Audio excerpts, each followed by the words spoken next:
বন্ধুরা, সোমা কিচেনে সবাইকে স্বাগত। আমি আজকে আরেকটা রেসিপি নিয়ে চলে এসেছি।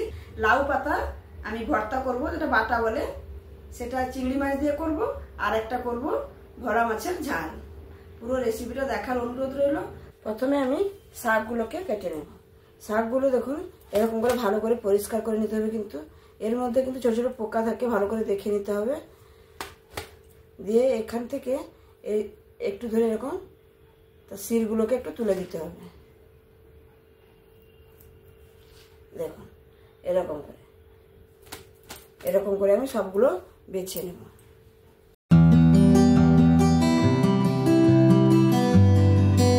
তাহলে বন্ধুরা, আমি এখানে শাকগুলো সমস্ত বেছে নিয়েছি। এবার সুন্দর করে কেটে নেব।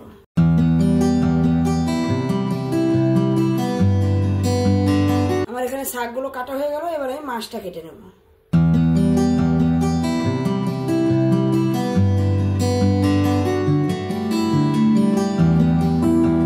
দেখুন আমার এখানে একটা মাছ কাটা হয়ে গেল। সব মাছগুলো কেটে নেব।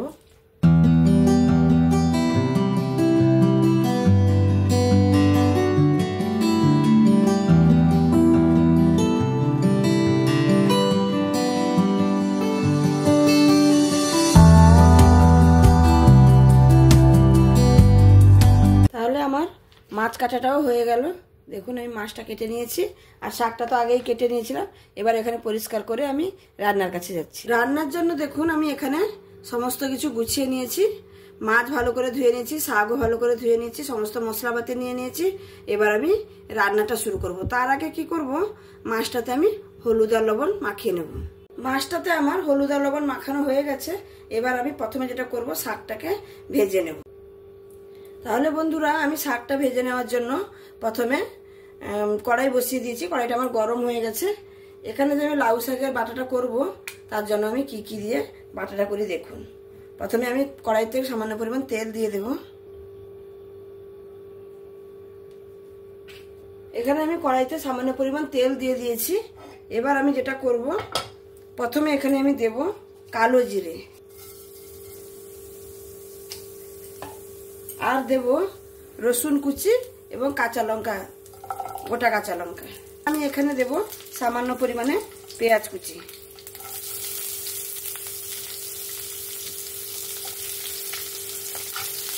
দিয়ে ভালো করে প্রথমে এগুলোকে ভাজা ভাজা করে নেব।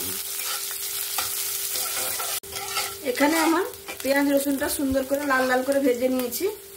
এখানে একটু স্বাদ বাড়ানোর জন্য আমি এখানে কিছু চিংড়ি মাছ দিয়ে দেবো, ছোট চিংড়ি মাছ।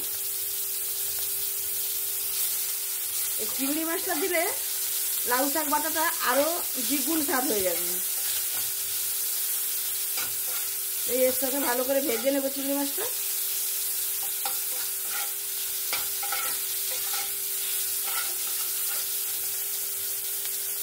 এখানে আমার চিংড়ি মাছটাও ভাজা হয়ে গেছে। আমি এবার যে শাকগুলো কেটে রেখেছিলাম, লাউ শাকগুলো, সেগুলো দিয়ে দেবো।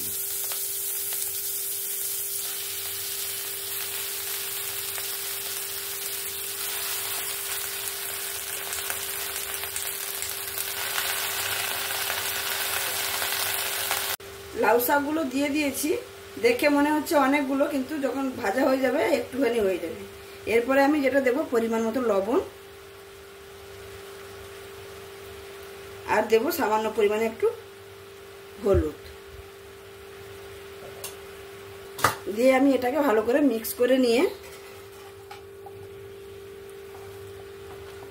একবার খালি নাড়াচাড়া করে নেব। নিয়ে এটাকে আমি ঢাকা দিয়ে দেবো। ঢাকা দিয়ে দিলে এর থেকে জলটা বেরোবে।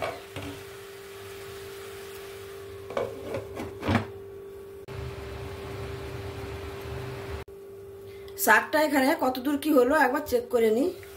দেখুন শাক থেকে কতটা জল বেরিয়েছে। দেখুন এই জলেই কিন্তু শাকটা সেদ্ধ হয়ে যাবে। এই জলটা যখনই শুকিয়ে যাবে তখনই একটু ভাজা ভাজা করে নেব। আমি আরো 1 মিনিটের মতন একটু ঢাকা দিয়ে দেব।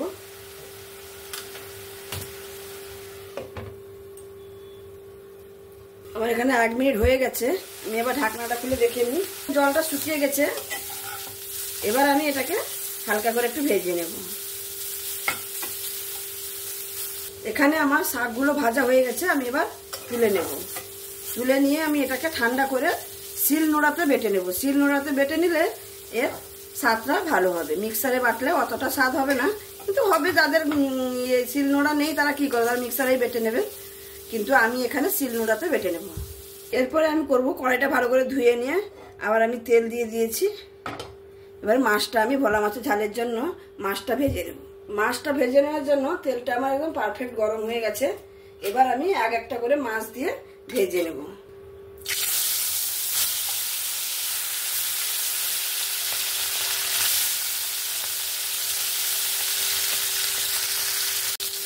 দেখুন আমার এক সাইড মাছটা হয়ে গেছে, আমি উল্টে নেব অপর পিঠটা। এরকম লাল লাল করে আমি সবগুলো মাছ ভেজে নেব।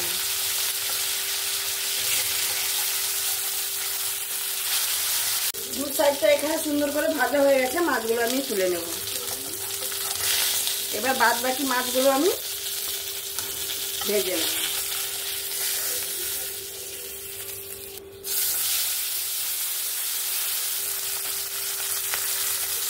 এখানে আমার সব মাছগুলো ভাজা হয়ে গেছে, আমি তুলে নিচ্ছি। মাছ ভাজা হয়ে গেছে, আমি এখানে রান্নার জন্য পরিমাণ মতন তেল নিয়ে নিয়েছি। তেলটাও আমার হালকা গরম হয়ে গেছে। কালো জিরে একটু ফোড়ন দিলাম। তারপরে আমি দেব যে রসুনটাকে থেতো করে রেখেছি, সেই রসুনটা দিয়ে দেব, রসুন থেতো। তার সঙ্গে সঙ্গে আমি দিয়ে দেব সামান্য একটু পেঁয়াজ কুচি। তার সঙ্গে সঙ্গে আমি দিয়ে দেব 3টা চেরা কাঁচা লঙ্কা, আর দিয়ে দেব টমেটো কুচি। এই সমস্ত মশলাগুলোকে আমি ভেজে নেব।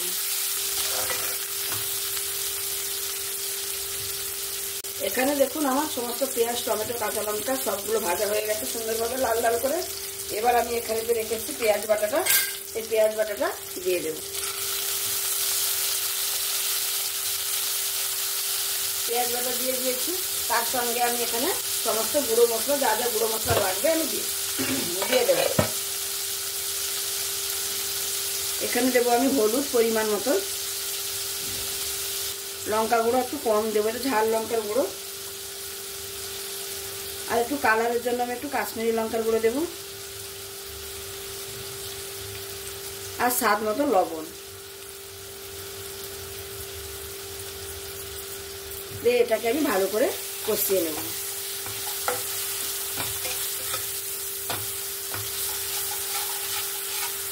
এখানে আমি মশলাটা 2 থেকে 3 মিনিট ভালো করে কষিয়ে নিয়েছি। তেল ছেড়ে দিয়েছে মশলা থেকে। এবার আমি এখানে পরিমাণ মতন জল দেব।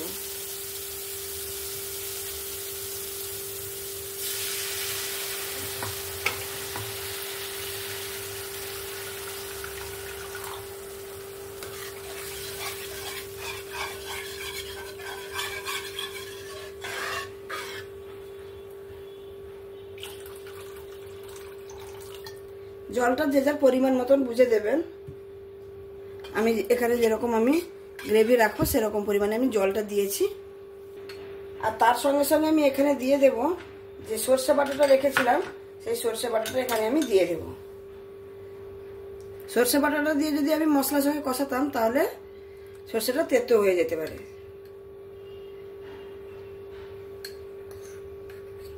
সেই জন্য আমি এখানে সরষে বাটাটা জল দেওয়ার পরে দিলাম, দিয়ে ভালো করে মিশিয়ে নেব। এবার এটাকে আমি ফুটতে দেব। এখানে দেখুন আমার জুসটা ভালো করে ফুটে গেছে। এবার আমি মাছগুলো দিয়ে দেব।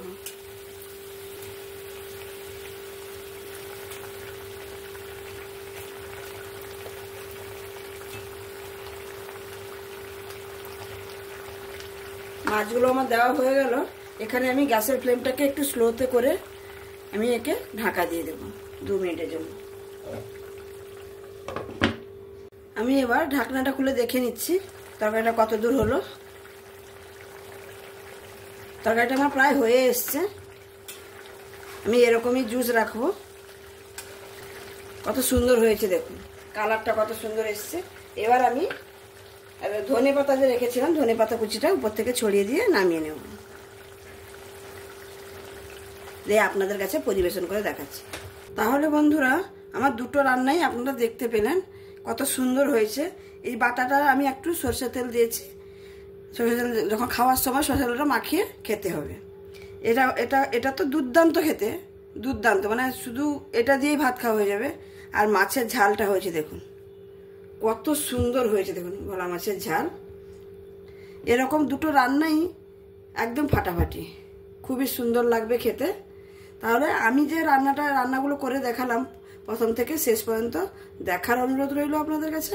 আর যদি ভালো লেগে থাকে তাহলে আমার সঙ্গে থেকে লাইক, শেয়ার, কমেন্ট, অবশ্যই সাবস্ক্রাইব করে আমার পাশে থাকবেন। পাশে থাকলে আমি আরও নতুন নতুন রেসিপি নিয়ে আপনাদের সঙ্গে সামনে আসতে পারবো আর দেখাতে পারবো। তাহলে আমি আজকের মতন এখানেই শেষ করছি। আবার অন্য কোনো রেসিপি নিয়ে, অন্য কোনো ভিডিও নিয়ে অন্য কোনো দিন উপস্থিত হব। সবাই ভালো থাকবেন, সুস্থ থাকবেন। ধন্যবাদ।